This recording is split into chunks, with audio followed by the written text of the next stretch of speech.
जाति है कि जाति नहीं, ये वही जाति है जिसे कुछ लोग श्राप मानते हैं और कुछ अपनी जाति पर फूले नहीं समाते। ये वही जाति है जो दो सेम मेहनत करने वालों में एक को नौकरी दिलाती है और दूसरे को रोजगार की इस भीड़ में पीछे छोड़ देती है। इसी जाति ने किसी इंसान को एक पक्ष में भगवान बना दिया है और दूसरे पक्ष में शैतान। ये वही जाति है जिस पर अपनी रोटी से कई नेताओं ने अपने सितारे बुलंद किए हैं और आज भी कर रहे हैं। जब देश में जाति का मुद्दा गर्म है तो हमारे जहन में कुछ सवाल आने लाजमी है कि ये जातिगत जनगणना है क्या, और जब पिछले 90 सालों से इसके बिना काम चल रहा था तो अब भी चल जाता, फिर क्यों इसकी इतनी ज़रूरत पड़ रही है। और अगर आप या आपका बच्चा शिक्षा से किसी भी तरह से जुड़े हैं, चाहे वो नौकरी के लिए हो या किसी एग्ज़ाम का एंट्रेंस हो, तो आपका जानना ज़रूरी है कि ये जातिगत जनगणना कैसे इन सबको 360 डिग्री घुमाने का दम रखती है। तो चलिए जानते हैं इस वीडियो में। इंडिया में पहली जनगणना यानी सेंसस हुई 1871 में, पर इसे फुल फ्लैज्ड सेंसस का दर्जा नहीं मिला। पर इसके बाद 1881 में पूरे देश में जनगणना हुई और फिर हर 10 साल में जनगणना होने लगी।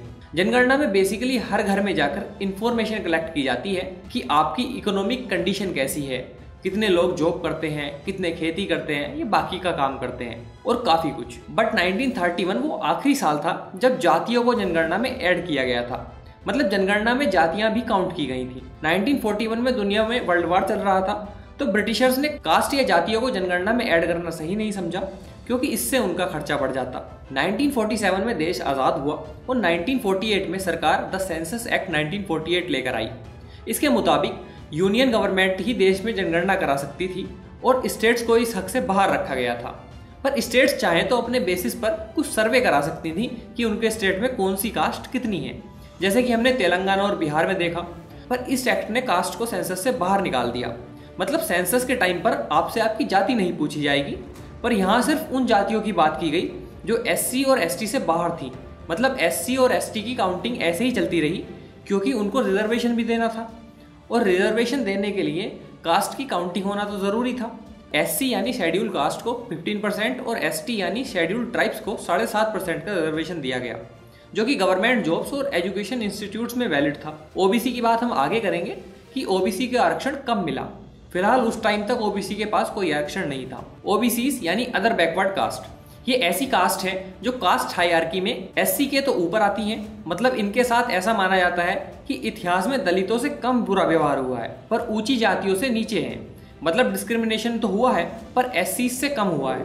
पर इसे ये कहकर रिजेक्ट कर दिया गया कि इससे देश में जाति के नाम पर डिवीजन पैदा होगा। इसके बाद साल 1979 में जनता पार्टी की सरकार ने मंडल कमीशन बनाया, जिसका काम था ऐसी ही बैकवर्ड क्लासेस को आइडेंटिफाई करना जो ना तो SCs में शामिल होती हैं और न STs में। और दिसंबर 1980 में मंडल कमीशन ने अपने रिकमेंडेशंस दी और कहा कि ऐसी जो कास्ट हैं जो OBCs हैं उन्हें 27% का रिजर्वेशन दिया जाएगा। पर OBCs का सिलेक्शन किस बेसिस पर किया जाए कि कोई जाति OBC में आएगी या नहीं आएगी, उसको कैसे लिस्ट किया जाएगा, उसके लिए कोई हमारे पास डाटा ही नहीं था। क्योंकि जितनी भी जनगणना हुई थी 1931 के बाद, उसमें SCs और STs को छोड़कर बाकी जातियों को काउंट ही नहीं किया गया था। तब उन लोगों ने 1931 में हुई लास्ट कास्ट सेंसस को रेफरेंस लेकर सारी रिकमेंडेशंस बनाई। पर अगले 10 साल ना तो इंदिरा गांधी की गवर्नमेंट ने इस पर कुछ काम किया और ना ही राजीव गांधी की गवर्नमेंट ने इस पर कुछ काम किया। बाद में 1990 में VP सिंह की सरकार ने इसे लागू करने का अनाउंसमेंट किया, पर इससे पूरे देश में दंगे भड़क गए। सुप्रीम कोर्ट ने इंदिरा साहनी केस में कहा कि 27% रिजर्वेशन तो ठीक है, पर इसके अंदर भी जो क्रीमी लेयर है, मतलब OBC के अंदर जो भी ऊपर की कास्ट है जो इकोनॉमिकली सक्षम है, उसे इससे बाहर रखा जाएगा। और साथ ही कहा कि रिजर्वेशन 50% से ज़्यादा नहीं होगा। मतलब ये कि अगर ऑल ओवर इंडिया किसी जॉब की 1000 वैकेंसी निकली हैं तो सिर्फ 500 वैकेंसीज पर रिजर्वेशन मिलेगा, जिसमें SCs, STs और OBCs तीनों शामिल होंगे। और ये जो OBC वाला 27% का रिजर्वेशन था, वो तो तब तक सिर्फ गवर्नमेंट जॉब के लिए या पब्लिक सेक्टर में था। ये तो बाद में जाकर 2006 में ऐसा हुआ कि एजुकेशन इंस्टीट्यूट्स में भी OBC को रिजर्वेशन मिला।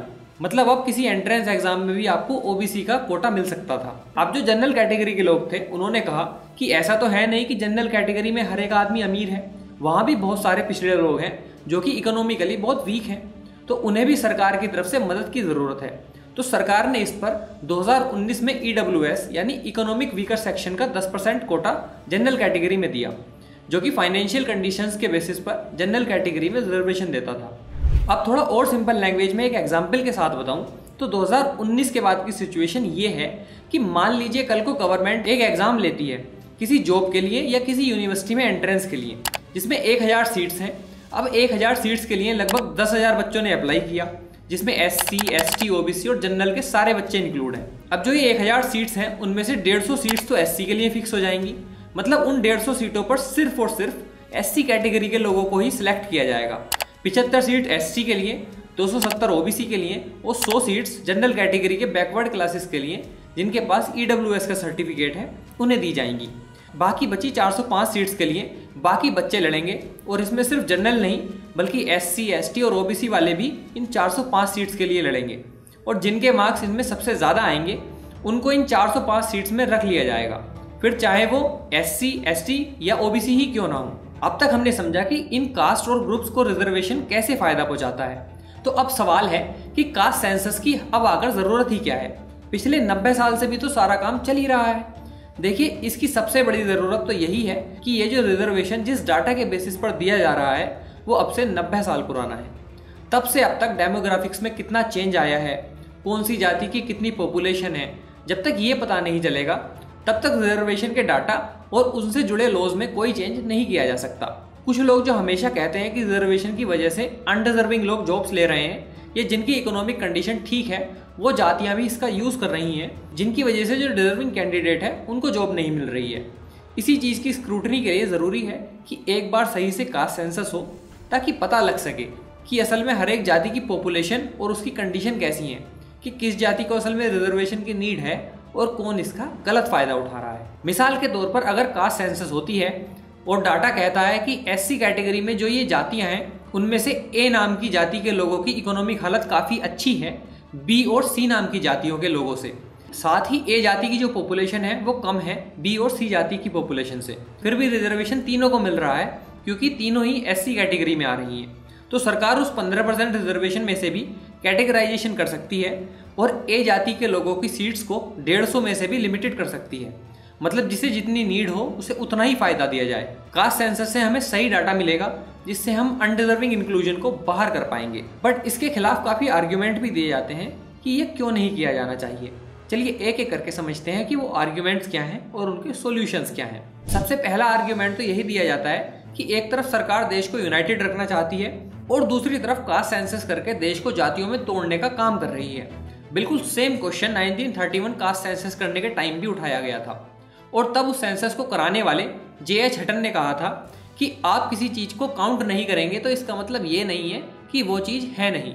जातियाँ सबको पता है कि इंडियन सोसाइटी का एक सच है और यहाँ बात सिर्फ जाति जनगणना की नहीं है या किसी एक धर्म के लोगों को काउंट करने की नहीं है, बात है उनकी आर्थिक स्थिति की। कुछ जातियाँ अमीर और कुछ इतनी पिछड़ी क्यों हैं, क्योंकि आप क्या करोगे या क्या बनोगे उस टाइम पर आपकी जाति ही डिसाइड करती थी कि आप किस जाति से आ रहे हो।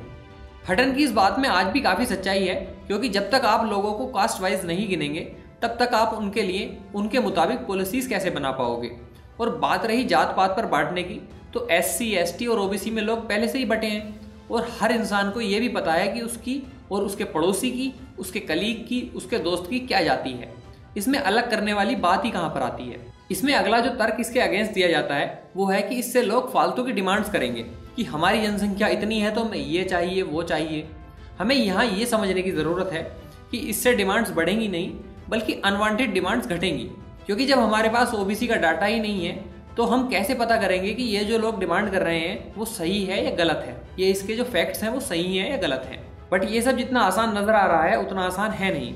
इसमें सबसे पहले जो चैलेंज सामने आएगा वो ये है कि इतनी सारी जातियों को लिस्ट कैसे किया जाए।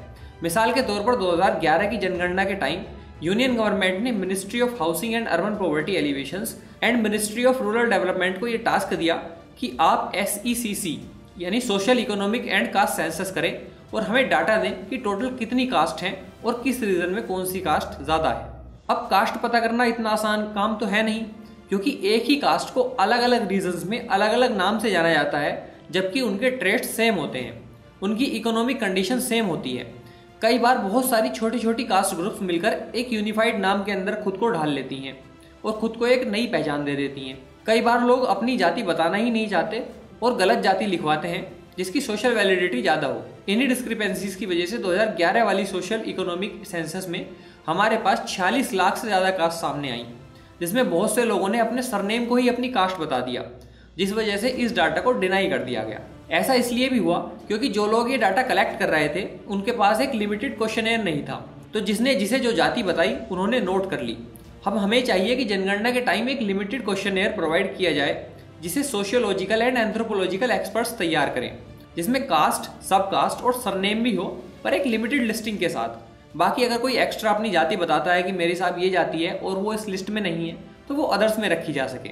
आपका कास्ट सेंसस के बारे में क्या विचार है, आप हमें कमेंट करके बता सकते हैं, और ये होनी चाहिए या नहीं होनी चाहिए, इसके बारे में भी आप अपनी राय हमें बता सकते हैं। तो कमेंट करिए, चैनल को सब्सक्राइब करिए। जल्दी मिलेंगे नए मुद्दे के साथ, तब तक के लिए जय हिंद, जय भारत।